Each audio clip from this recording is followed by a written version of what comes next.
আসসালামু আলাইকুম। কেমন আছেন সবাই? আজ আমি এমন একটি বিষয় নিয়ে কথা বলবো, যা আপনারা শুনে অবাক হয়ে যাবেন।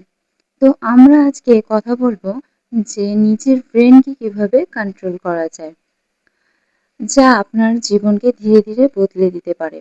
আপনি কি জানেন আপনার মস্তিষ্ক কোনো পাথরের মতো স্থির নয়, বরং এটি প্রতিদিন বদলায়।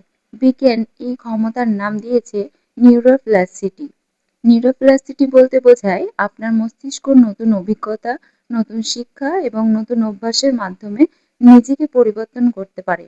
আগে বিজ্ঞানীরা মনে করতেন একটি নির্দিষ্ট বয়সের পর মস্তিষ্ক আর বদলায় না, কিন্তু আধুনিক গবেষণা দেখিয়েছেন আমরা যদি নিয়মিত নতুন কিছু শিখি এবং ভালো অভ্যেস গড়ে তুলি, তাহলে যে কোনো বয়সে মস্তিষ্ক নতুন সংযোগ তৈরি করতে পারে।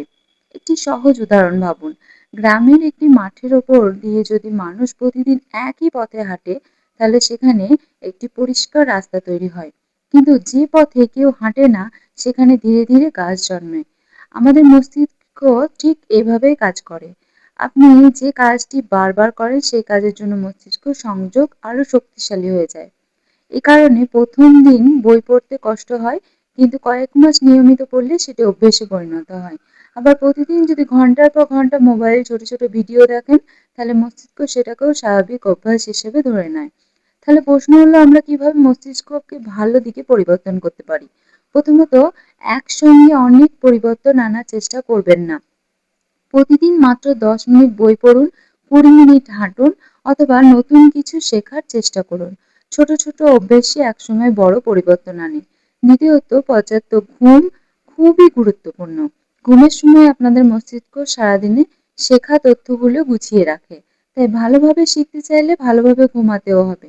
তৃতীয়ত, নিয়মিত ব্যায়াম করুন। ব্যায়াম শুধু শরীর নয়, মস্তিষ্কও সক্রিয় রাখে এবং নতুন স্নায়ু সংযোগ তৈরি হতে সাহায্য করে। সর্বশেষে মনে রাখবেন, আপনার ভবিষ্যৎ একদিনে বদলাবে না, কিন্তু আজকের ছোট ছোট ভালো সিদ্ধান্ত আগামী দিনে সফল মানুষটি তৈরি করবে। তাই আজ থেকে একটি ভালো অভ্যেস শুরু করুন। অন্তত ৩০ দিন ধরে সেটি চালিয়ে যান। ইনশাল্লাহ আপনি নিজেই নিজের পরিবর্তন অনুভব করবেন। ভিডিওটা যদি ভালো লেগে থাকে, তাহলে একটি লাইক, চ্যানেল সাবস্ক্রাইব এবং কমেন্ট করে জানাবেন আজ থেকে আপনি কোন ভালো অভ্যেসটা শুরু করতে চাচ্ছেন। আল্লাহ হাফেজ।